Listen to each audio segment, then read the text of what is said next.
Okay, we're live. So, first and foremost, welcome to the first episode of season two of All WNOLs.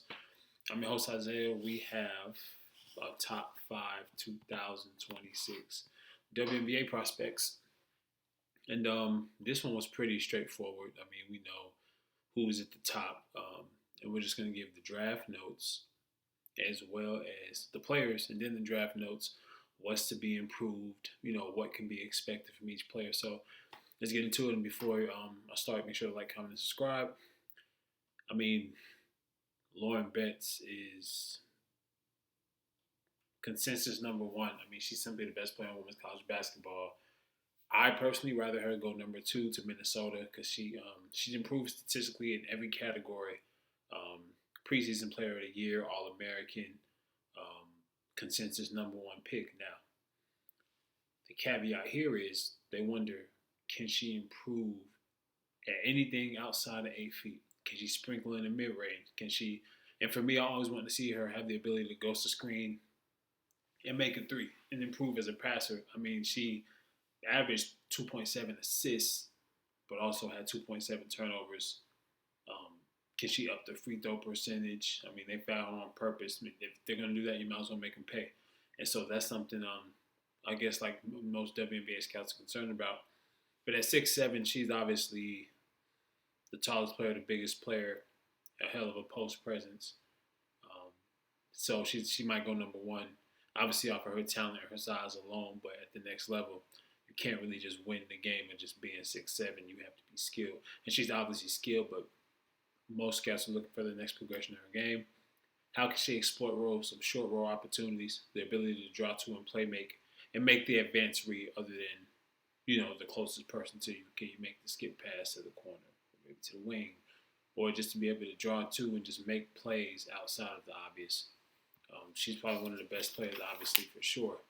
I mean, she's 100% guaranteed to have an impact in the W, but how can she scale domination, right? Can she hit the cutters, make advanced reads at dribble handoff and ball screen situations?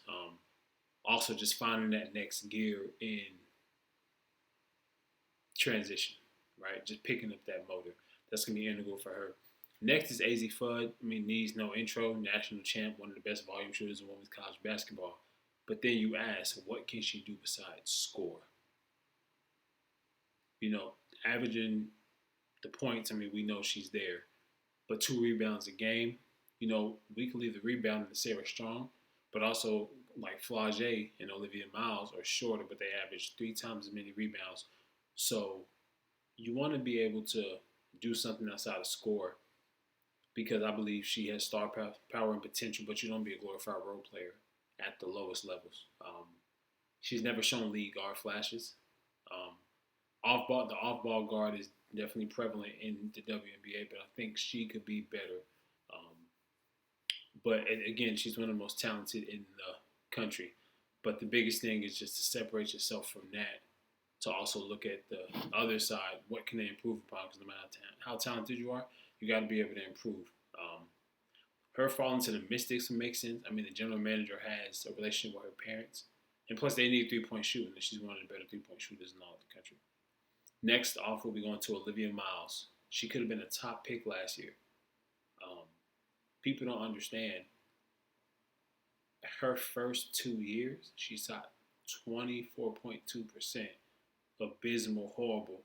And then after 1 year off, due to injury, she came back and she shot 40% on 5 attempts. So she's literally churned herself into one of the best three-point shooters in the country. I mean, she could have been a top pick, but she decided to use her last year at TCU. It's interesting to see what that turns out to be. It should be a great situation for her. We just wonder, can she survive defensive mismatch? Can she exploit it and survive the defensive mismatches? Next off is our fam, still raw, 19 years old. She's still raw. Funny enough, I would rather her go number one to the Dallas Wings, albeit that they win the lottery, and get the number one pick. The Wings haven't had a single player this season average 6 rebounds and 1 block. So think about that versatile, long, rangy defender. Think about in the NBA, I think OG Anunoby is a great one, or like a Trey Murphy, or like one of those long rangey defenders that are versatile. Even in the W, Letitia Omni here, like just that long rangey defender that can switch on the smaller players who can play in the post, but also mobile. And at 19 a, at 19 in the W, you have a chance to develop extremely well, and you're so raw, like your potential's through the roof. So I think if you can get her number one with Paige, that'll bode extremely well. Because I need Lauren Betts in Minnesota. She won't have as much pressure on her. She gets to learn from winners.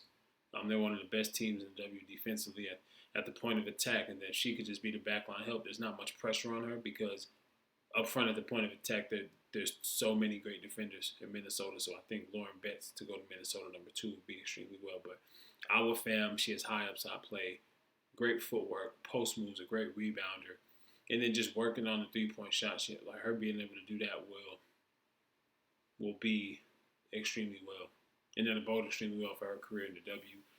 She should come out this year, and I hope she does, because it'll be a hell of a thing if she gets there. Now, Flage needs no introduction. Improved every year. Gets downhill, running transition, 3-level scorer. Don't know where she's gonna go, but damn it, she's top 5 for sure. Outside of our top 5, one of the most interesting players in all of women's college basketball right now, for me, is Tessa Johnson. I mean, she'll be a really important player for SC.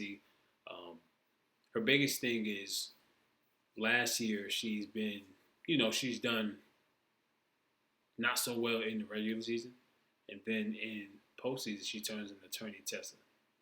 So for her, it's just being consistent all season. She's improved as a passer, defender, and also her off-ball movement. It's just being really consistent.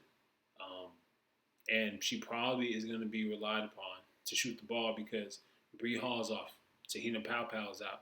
So how do you improve as a 3-point shooter, and how can you take the pressure on being one of the team's floor spacers outside of the young lady who just transferred in from Florida State? So it's going to be interesting to see how she handles that.